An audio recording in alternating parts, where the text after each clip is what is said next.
Hey, it's a great day. I'm my current Energizer. Today is day 70 on the Appalachian Trail. Yeah, so let's do this.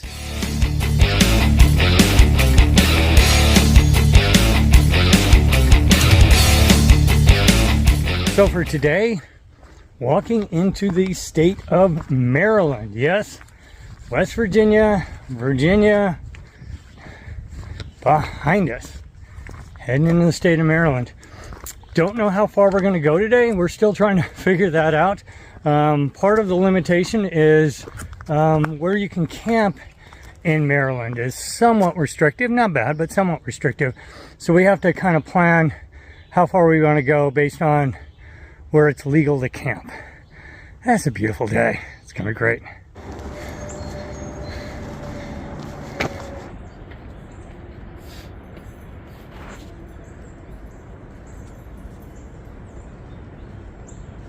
Like to pull the trees in back there? I don't know. I think it's kind of high right now because of the rain. High, but I mean, I guess some extra water, like the muddy water, right? Yeah. But as far as like all those trees being in there, I guess Is this part of it? A tree that just has long roots.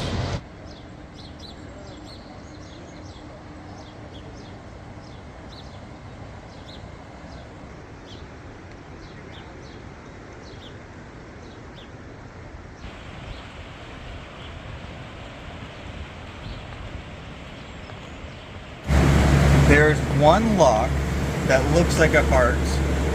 Could just be an old lock, but it's pretty cool, and there it is. And the locks are for relationships. You stay together. Like this one is Chase and Delicia, 2025. This is a fairly new one. But having them over there is crazy.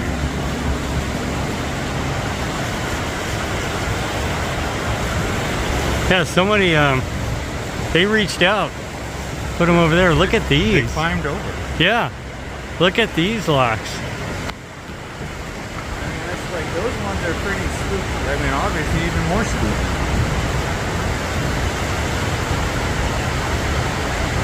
Wow. Climbed over and put them over.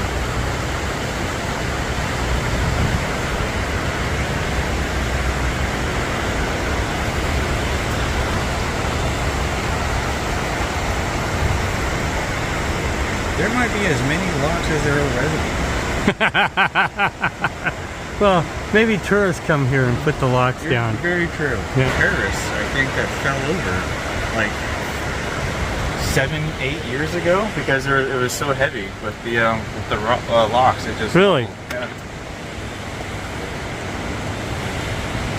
It was kind of strange. I mean, I guess it just took off the side. Not the same one in the back over there. It's a lock on the wall.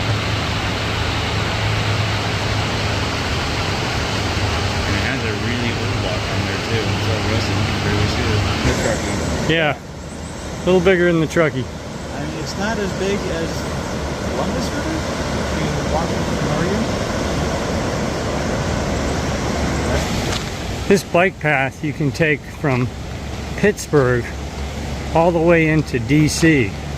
It's incredible just to have a bike adventure, a few hundred miles. It's hard to see through the underbrush, but it's the old C&O Canal right next to the trail.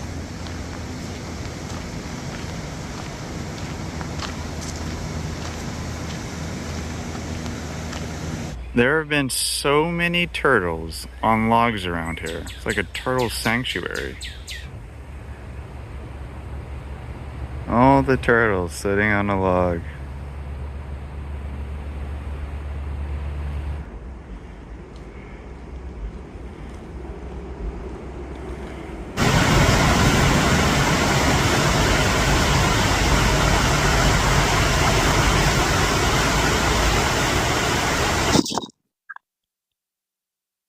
Yeah.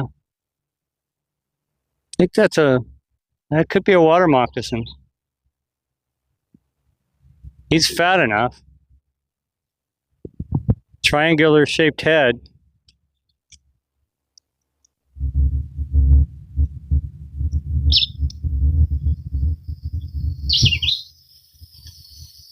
Duracell almost stepped on him.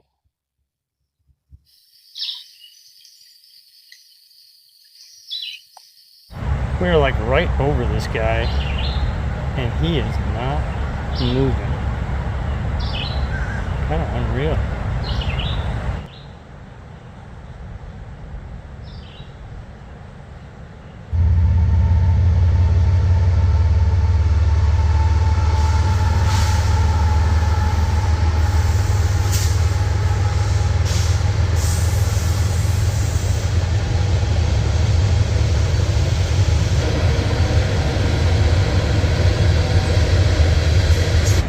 Talking, you miss all the turtles.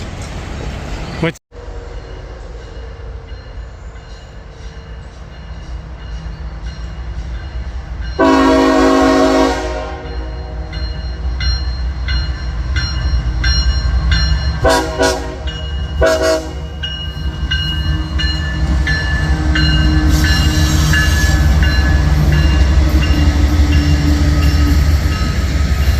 You know, I think the hardest part of through hiking is getting back on trail after a 0 day.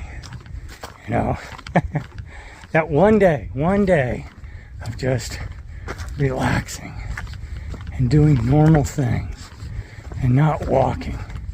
It gives you a glimpse into what life used to be, you know, outside the trail, what you could do. You didn't have to walk every day. You know, it's like the poppy fields in The Wizard of Oz. You know, you just want to lie down, go to sleep, forget all your troubles. But you can't. You know, you gotta get up.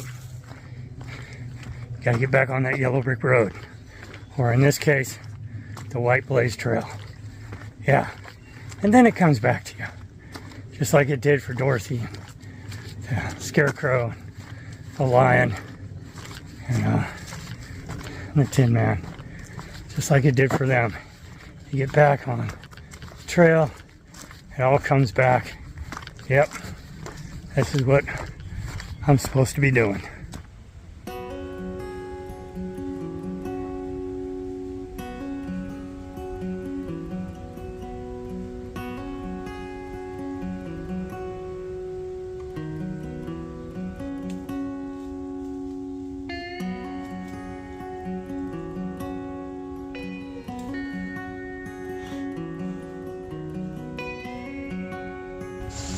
This is Garland State Park.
This monument marks the spot where Major General Jesse Lee Reno, commanding 9th Army Corps, U.S. Volunteers, was killed in battle, September 14th, 1862. Near here, in Weiss's Field, on the morning of September 14th, 1862, Brigadier General Samuel Garland, Jr., Confederate States of America, of Lynchburg, Virginia, fell mortally wounded while leading his men. The battle for Fox's Gap. Hell is empty, and all the devils are here. The deaths of 2 generals. Hello, Sam. I'm dead. The fight for Fox's Gap on September 14, 1862 claimed the lives of 2 generals, one from each side. Confederate General Samuel Garland, a Lynchburg, Virginia native, attended the Virginia Military Institute at Lexington, later obtained his law degree. Married in 1856, he suffered tragedy early in the war when both his wife and 4-year-old son died of influenza epidemic. Grief-stricken, he left Lynchburg as captain of the Lynchburg Home Guard, excelled during the Peninsula Campaign and 7 days battles, and soon attained a general's rank. Charged with defending Fox's Gap, he fell mortally wounded by a bullet through his chest while rallying his men about 3/4 of a mile south of here. As evening fell and the Confederates fell back through the gap and off to the north, Union General Jesse L. Reno rode by here and into the field across from Weiss's cabin to investigate what he believed was a delay in the push for Turner's Gap. Just then, General John Bells Hood's Texans arrived on the field and fired the final Confederate volley, mortally wounding Reno. Carried on a stretcher to his friend, General Samuel D. Sturgis, headquarters, Reno called to him, "Hello, Sam, I'm dead." A few minutes later, he died. The first Union Corps commander killed during the war.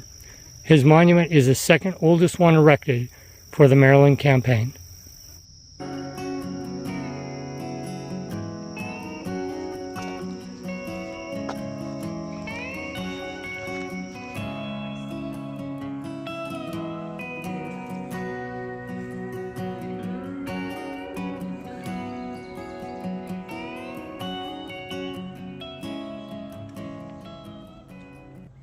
So closing out day 70, yeah, great day, easy day. First day walking in Maryland. Great views along the Potomac River, but once we got up into the woods, not so many views, but still easy going. Wound up doing 18 miles today. We're at the Dahlgren campsite. Dahlgren campsite. It's for backpackers, but they've got a full bathroom here with showers and flushing toilets and potable water and campsites. So it works out really nice. Yeah, it's gonna be a great day tomorrow. See you then.